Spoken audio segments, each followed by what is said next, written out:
Il ne te disait jamais « je t'aime ». Il ne te disait jamais « t'es belle », ni « t'es drôle », ni « t'es intelligente, brillante ».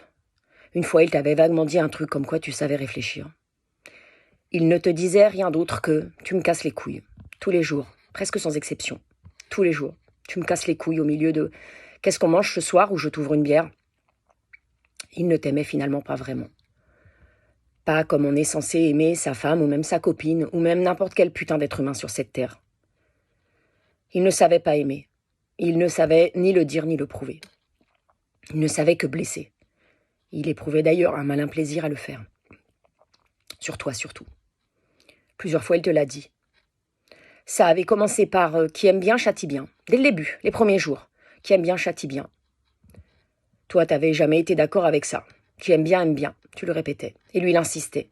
Qui aime bien, châtie bien. Il y avait vraiment rien à faire, il y croyait dur comme fer. Que ça pouvait marcher comme ça, la vie, l'amour avec quelqu'un. Il ne te disait jamais « je t'aime », ni « t'es belle », ni aucun mot avec des petites fleurs tout autour. Des lys ou des roses. Ou même du mimosa, qui sont pourtant si bons. Non. Les fleurs accrochées à ces mots, à lui, c'étaient des chardons. Et plus le temps passait, plus ils étaient d'un noir foncé. Les fleurs séchées, qui sortaient de son gosier. Qui aime bien châtie bien, il te répétait en vain, et toi t'y croyais plus depuis longtemps. Mais tu t'accrochais aux épines de ces chardons. Tu t'y accrochais, tu voulais pas lâcher.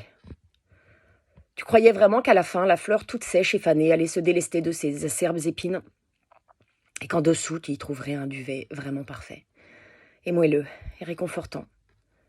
C'est comme ça que tu croyais que les choses allaient se passer. Tu croyais que tous tes efforts allaient payer, que c'était juste une épaisse carapace à percer, qu'il était un peu comme un tourteau. Tu croyais que la tendresse à l'intérieur serait comme une récompense inversement proportionnelle à la dureté de sa couche extérieure. Qu'il faudrait peut-être une pince, un marteau ou même un burin pour l'ouvrir en deux, mais que ça vaudrait forcément le coup. Tu croyais qu'on ne pouvait pas être aussi dur, juste pour être aussi dur.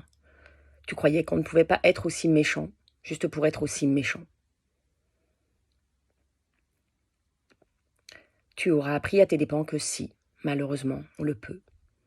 Tu auras appris à tes dépens qu'on ne change pas, même avec le temps, ou alors en pire, on s'aggrave avec le temps.